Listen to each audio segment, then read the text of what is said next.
restrictive diet feeds on the insecurity of those with the weight issues. And it's easy to believe when the whole world is swearing by them. But before you embark on the new diet adventure, let's find out about different kinds of diets.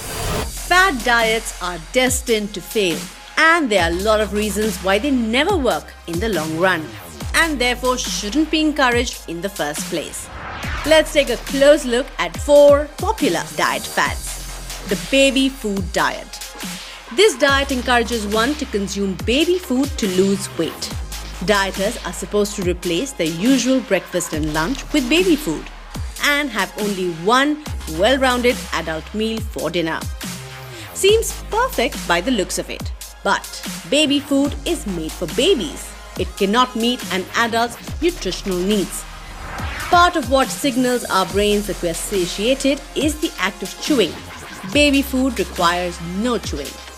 Also, baby food doesn't allow for much variety and therefore becomes difficult to sustain this diet after a while.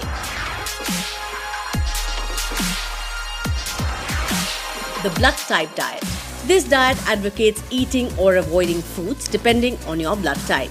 For instance, the diet recommends that those with blood type A should eat a vegetarian diet and steer clear of meat to avoid bloating.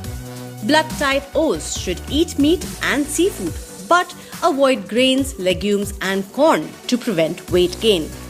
Well, cutting out meat completely and going vegetarian may help people with type A blood to lose some weight and eat lesser. But if you have been a meat eater all your life, it could be difficult to switch to a vegetarian lifestyle all of a sudden.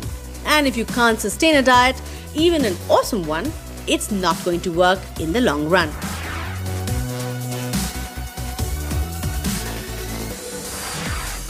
The grapefruit diet. The grapefruit diet has been around for quite a while now and is based on the claim that grapefruit has fat-burning properties. According to this diet, you need to consume half a grapefruit at every meal for at least 10 to 12 days. The diet is also quite restrictive. No high-carb and starchy foods like beans, corn and potatoes. Since these foods contribute to water gain, dieters may notice some weight loss thanks to less water retention. Also, the fruit has fiber content, so it may help fill you up before eating a meal. The thing with all restrictive diets is that you will definitely see a weight loss. In the case of grapefruit diet, it restricts carbs, so you will see a lot of water weight loss. But once you reintroduce carbs, the weight comes right back.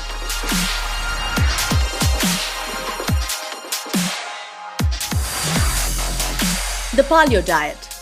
Eat like a caveman and get fit. That's the idea behind this diet.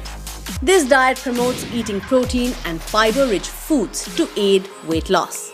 While the diet does encourage eating organic, wholesome and homemade foods, it restricts dairy, grains and legumes, food groups that we know are good for us. The paleo diet is a proponent of using coconut oil and coconut milk, but these are high in saturated fat which may not fit well in your sedentary lives today.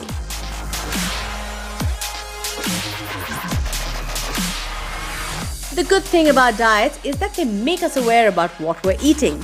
But most diets are just quick fixes that do not work in the long run.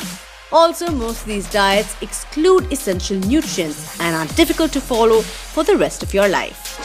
If you're seriously considering a new weight loss plan and if you're feeling unsure, seek the advice of the physician or registered dietitian. They would be able to help you the best.